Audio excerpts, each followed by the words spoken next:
طرز تهیه پیده اصیل ترکیه‌ای.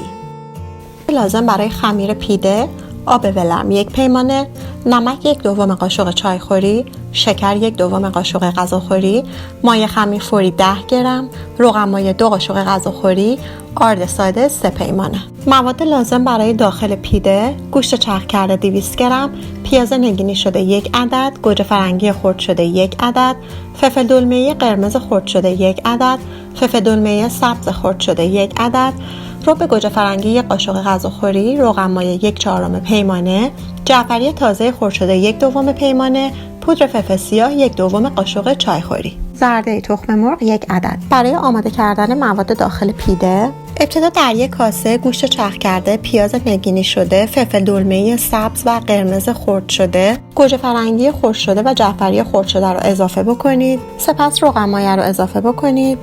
همچنین رب گوجه فرنگی رو اضافه بکنید. فلفل سیاه رو اضافه بکنید. نمک رو به مقدار لازم اضافه بکنید و تمام مواد رو با استفاده از دستتون ورز بدید تا کاملا با هم مخلوط بشن. پس از مخلوط شدن تمام مواد روی کاسه رو پلاستیک بکشید و مواد رو به داخل یخچال منتقل کنید. برای آماده کردن خمیر پیده در یک کاسه بزرگ آب ولرم رو اضافه بکنید. شکر رو اضافه بکنید، همچنین نمک رو اضافه بکنید، روغن مایه رو اضافه بکنید، مایه خمیر فوری رو اضافه بکنید و با یه همزن دستی مواد رو کاملا با هم مخلوط کنید. سپس روی کاسه رو بپوشونید و مواد رو برای 15 دقیقه کنار بگذارید. بعد از 15 دقیقه مایه خمیر فوری آماده هستش که آرد رو بهش اضافه کنیم. آرد رو در 3 الی 4 مرحله به مایه خمیر اضافه کنید و در هر مرحله با لیستک کاملا مخلوط کنید.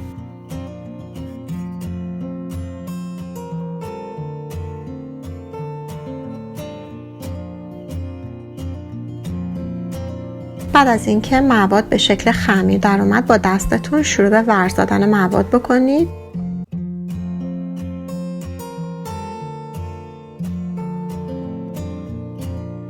سپس خمیر را از کاسه بیرون آورده و روی یه سطح صاف برای مدت 10 دقیقه ورز بدید تا یک خمیر صاف و لطیف به دست بیاد.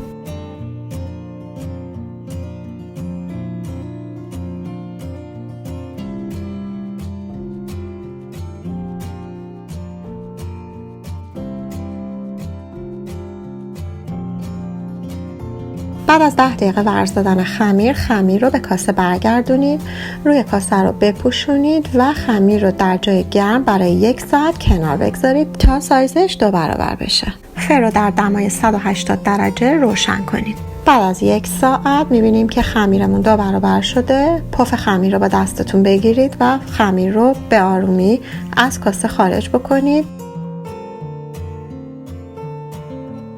مقداری خمیر رو ورز بدید و سپس به 4 قسمت تقسیم بکنید.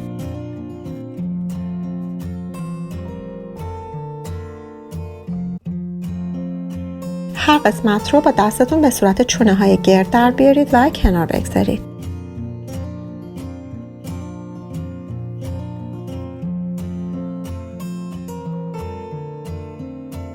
هر چونه گرد رو با استفاده از وردنه به شکل یک لوزی پهن بکنید.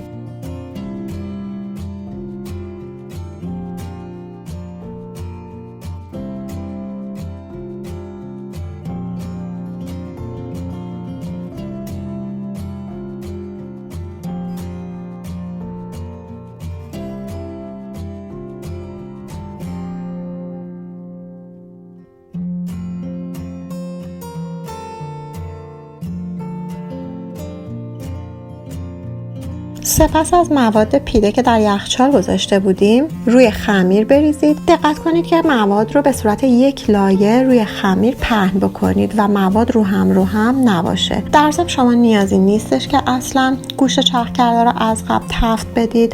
در روش اصیل ترکیه‌ای برای پیده گوشت جداگانه اصلا تفت نمیخوره و به همراه خمیر داخل فر کاملا پخته میشه. بعد از ریختن مایع روی خمیر با دستتون کناره های خمیر رو به داخل برگردونید و نوک های خمیر رو کاملا به هم بچسبونید. دقت کنید کناره های خمیر رو کاملا بچسبونید و برگردونید، چون ممکنه در فرق این لایه ها باز بشه.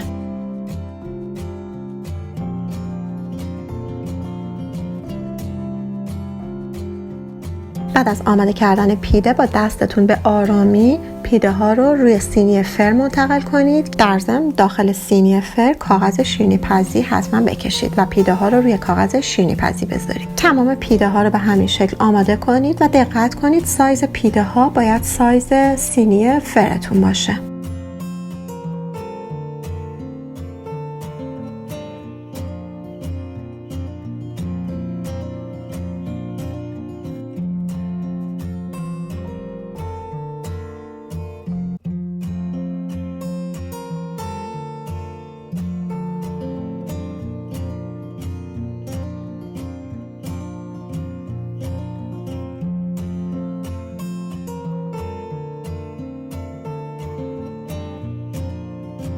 بعد از اینکه تمام پیده ها رو درست کردید و به سینی فر منتقل کردید، با استفاده از قلم و زرده تخم مرغ رو روی لایه های برگشته پیده بمالید.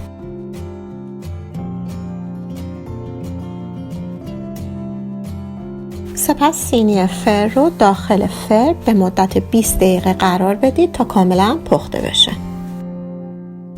همونطور که میبینید پیده های ما بعد 20 دقیقه کاملا آماده شده.